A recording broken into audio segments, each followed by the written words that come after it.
Hello, Lepsy here. Today I'm going to be showing you my June and July manga pickups. I meant to do this a couple days ago and then I realized that quite a few of the books I actually should be showing you today happen to be lent out to friends, like always. So I was going to wait to make this video, but then I realized that I'm not sure when I'm getting those books back. So basically I'm going to show you what I have here today, and then I'll just include the ones that I don't have in my August manga haul, because why not? And then I thought maybe to make up for it I would show you guys some of my new setup, because if you watched my last video you would know that I moved, and so I now have a new spot for all of my bookcases. And if you are new to my channel you wouldn't know this, but I actually bought some new bookcases. Two of the ones back there I didn't have before, so yeah, we can just do a close-up of that. And I can also show you my gaming setup, which is pretty amazing if I do say so myself. So hopefully that'll make up for a lack of manga to show off for these 2 months. I don't think I bought anything new manga-wise to show off, but I did get a couple extra things as well that I'll show in my little tour after my pickups, which are kind of cool. So yeah, we'll just get started with books. The first thing is actually one that I've had for a while now, but I've had off with a friend somewhere, and that is volume 2 of The Promised Neverland. I like this series. I'm behind. I think there's like 5-6 volumes out now. Yeah, it's interesting. It reminds me a lot of Death Note, because it's kind of got the same weird logic where everyone's trying to one-up the other person and like think 5 steps ahead, and there's even demons in this. So yeah, it's good. I like it. I need to buy more of it to figure out where the story goes.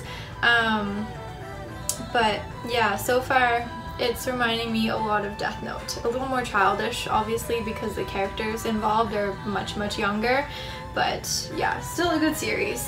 Where am I gonna put books? On the floor, I guess. Next up I got is volume 4 of Twin Star Exorcist. This is another series I'm really liking, but I'm behind on. It keeps coming up with new things that I'm not expecting. In each volume something new happens. So in this one, well, I won't give away any spoilers, but yeah, there's a lot of plot twists and a lot of developments that I'm not expecting to happen in each volume, so it's a really interesting read so far, and I will have to buy more of this. And I think I said this with the last pickup, but I absolutely love the little chibi characters on the back. I think those are adorable. I love that kind of art style, so yeah, nothing really to do with the story, just I love that. Next thing I bought I have not read yet. These next two I haven't read, but this one is volume 5 of volume 6 of The Water Dragon's Bride. I absolutely love this cover. I can't wait to read the volume. I just haven't gotten around to it. Yeah, the story itself is a little slow. Maybe in this volume something will pick up, but I mean, I still enjoy it. It just needs more to happen in each volume, in my opinion. Yeah. It doesn't mean I'm not going to buy it. I still enjoy it. I will continue picking it up, but I just wish it moved a little faster, that's all. Then the next thing I have is Tokyo Ghoul Re volume 5. This is another one I have not read yet. The reason I haven't read this is because I find every time a new Tokyo Ghoul book comes out, I need to reread at least 1 or 2 volumes that came before it to remember what's supposed to be happening and who's who. I find a lot of their characters look very similar, and there's so many of them now, and the books take quite a while to come out. So with all of those things combined, it's a little difficult for me to keep up with what's going on, especially because I have so many other series that I'm reading.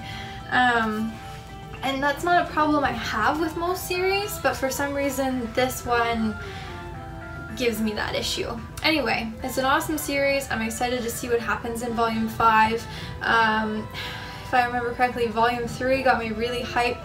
Volume 4 was a bit of a letdown, and now Volume 5, we'll see. Yeah. Next thing is Dream and Sun Volume 6. I don't even know why I'm buying this one, to be honest. It's frustrating to read. The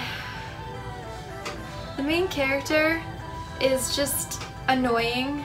She's so immature, she doesn't know her own emotions, or, you know, she has no confidence in herself, and I just can't stand that. Like, girl, figure your shit out. Excuse my language, but yeah, she's driving me nuts.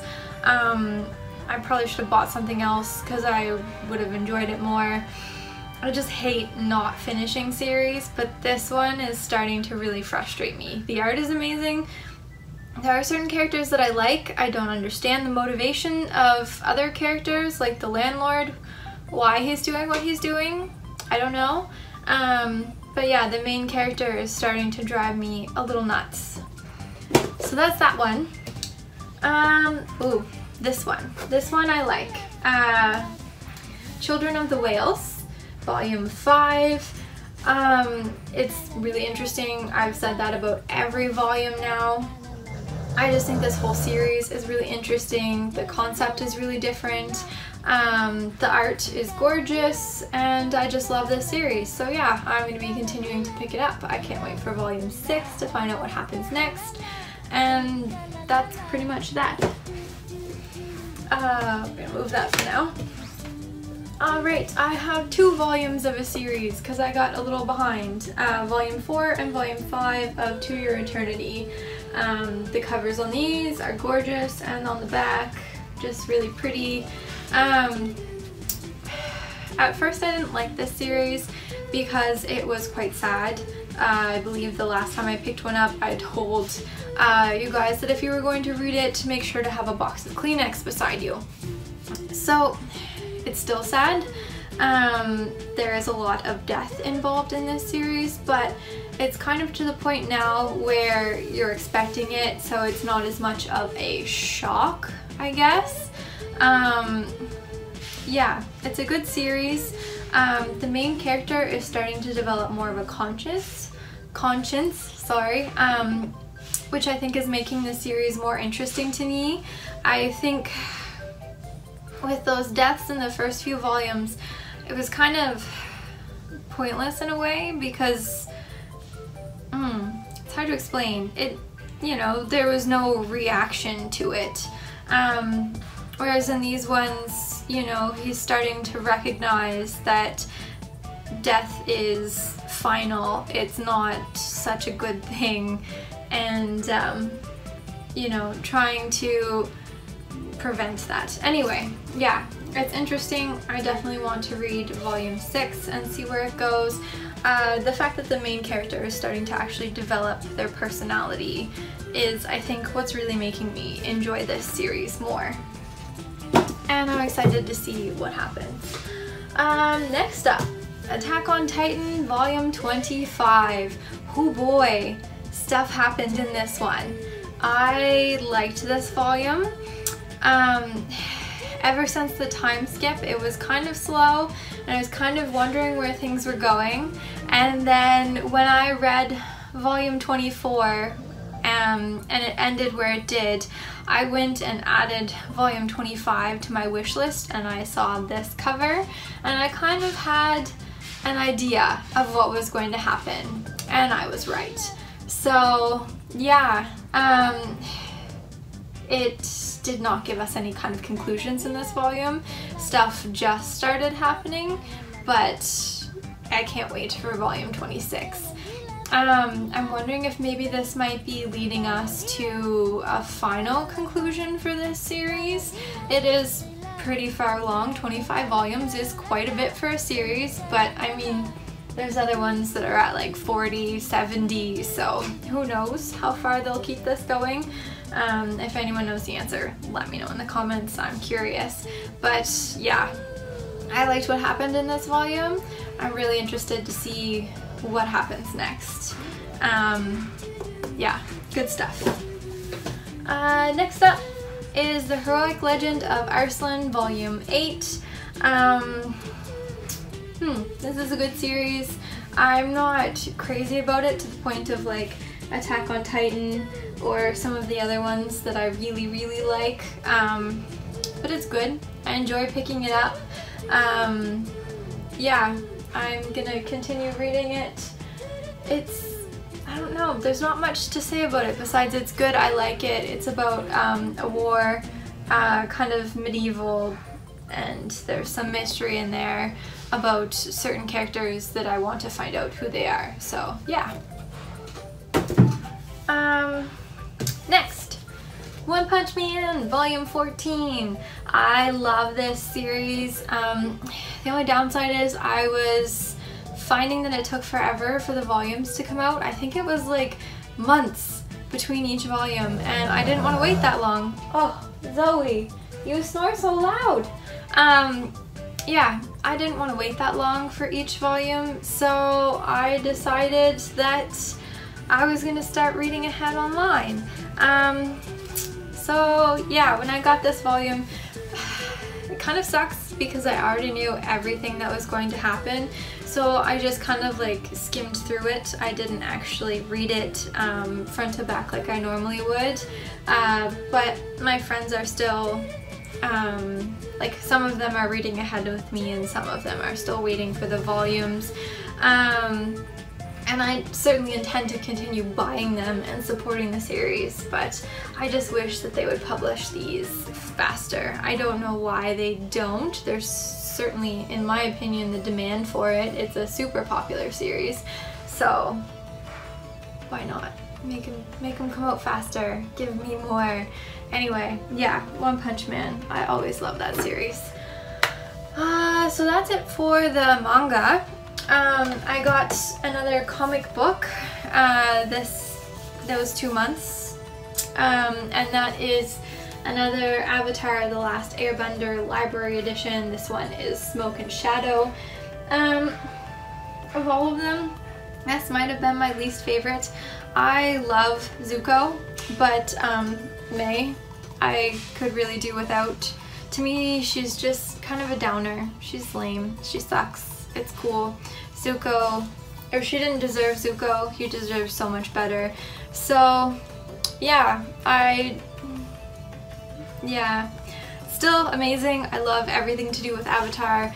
This whole world is awesome. And yeah, it was still a good series. I just don't like this character style that much. So not the best. Out of all the 5, I would probably put this one at number 5 in my pick of which ones are best, but yeah, awesome. And then the last thing I bought that's kind of manga related, but not really, is I actually got an anime movie, and that is Mary and the Witch's Flower. I went to see this in theaters with my friends and I really enjoyed it. It's the first movie that I know of, I think, that's produced by Studio Ponok, which is made by some of the people that used to work at Ghibli. And then they kind of split off and made their own film, is what I understand. I could be wrong, please correct me if I am, but I think that's what happened. Anyway, it's actually a really good film. It does have a lot of the same feelings as you would get in watching a Ghibli film. There's a strong young female character who needs to overcome self-doubts and stuff like that. But yeah, good movie, and I just wanted to own it. I am slowly starting to build up my anime collection. I think I now have 3 Ghibli films, this one, and some Pokemon movies. So yeah. Sorry about that, guys. My phone started ringing because someone decided to call me. Anyway, So I guess next I can show you my, what I dub the nerd room. Yeah, because I moved, I had to move all my stuff with me, and it's now in a new location, obviously. So that meant I needed to do a new arrangement with it all. As you can see, like I said at the start of the video, the shelves behind me are different from what I used to have. When I moved here, I didn't have as much wall space for all of my bookshelves, so then I needed taller stuff, and this is what I ended up getting. So I'm going to do a quick cut and then I can take you on a little tour of this room.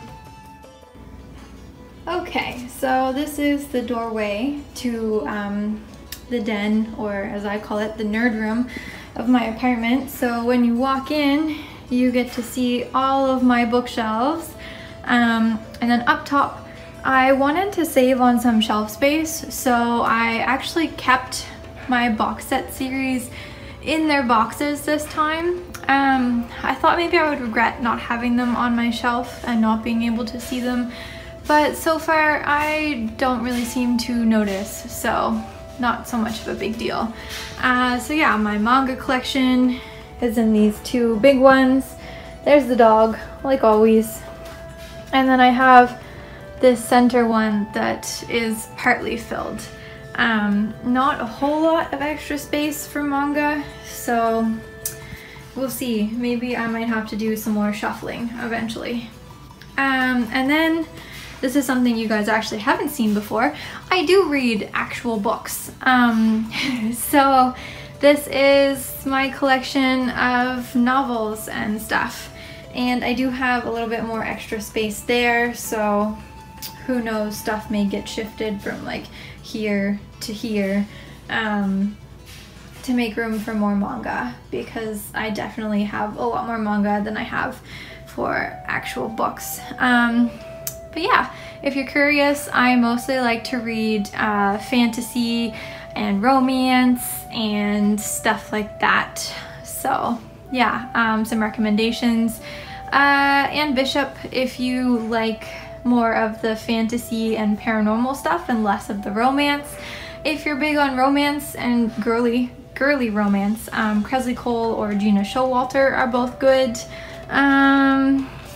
Yeah, one of my favorite authors when I was younger that I still love is Tamara Pierce. Yeah, that's pretty much all the books I have. Oh, and Nalini Singh, if I said her name right.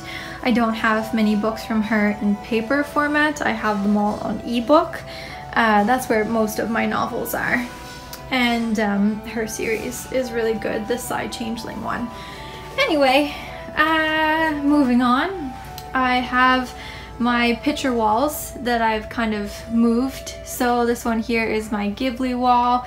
You'll recognize the Nausicaa picture and the two from Spirited Away, but all of these postcards I actually picked up recently. So they opened a new kind of like Korean Japanese store near where I live, and so they sell like K-pop, Ghibli stuff, tons of notebooks and pens and things. So my friends and I have been there a couple times since they opened, and this is some of the stuff I picked up there. First I picked up the postcards, and I wasn't exactly sure how to display them, and then I saw these little clips that they have and thought that those would be a really cute way to do it. And then they have pins. I don't think they meant for them to be used as push pins in a wall, but that's what I did anyway. So those ones are some little Totoro guys. Yeah, so that's that wall. And then I have my desk, and over here is my Zelda stuff. Yeah, so nothing new there. Eventually, someday, there is actually a Ocarina of Time, sorry, had a stupid moment, an Ocarina of Time map, and there are some maps that were used in Ocarina of Time, so I've been thinking I might eventually pick up that map and like the Keaton mask and the bunny mask, and there's another one from that game. So those would be kind of fun to get. So yeah, that's pretty much all of my nerd room. I have a box of stuff I haven't put away yet, my computer and desk, and just some random knickknacks. I have my degree up above my desk, but it has my name on it, the name of my university, so that's a little bit more personal information than I want to share. Yeah, if you haven't watched my video, I just picked up this little Levi figure, well, maybe not quite so little, a little while ago, and I have a video showing myself unboxing him, which I think he's pretty amazing. So yeah, if you're interested in seeing that, I'll post a link to it in this video.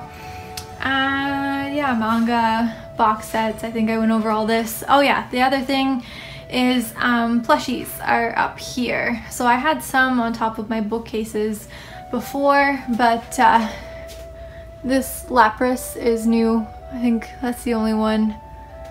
Yeah. So that's that. And then the only other thing to show off would be my gaming setup. And this is my apartment, my kitchen, some plants I haven't killed yet. There's the door, laundry room is over there. Hopefully it's not too loud.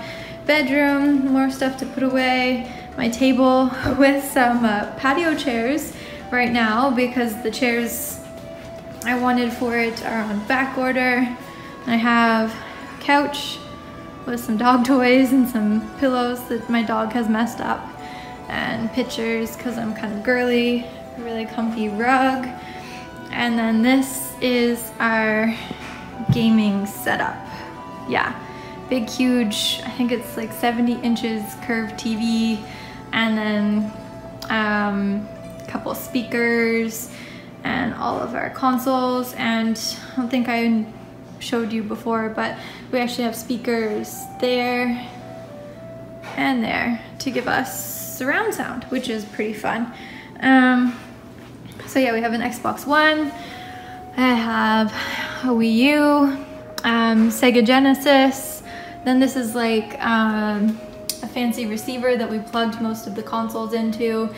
This other one down here is for all of the older consoles so that we don't need to go plug them into the TV and are like constantly plugging and unplugging stuff. Instead, we just have them all in here and then into the receiver, and then we could just use a remote to switch it out.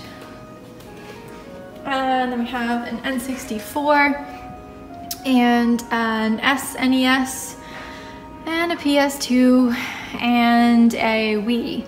So with the Wii, we can also play GameCube games, and the PS1 or 2 can play PS1 games.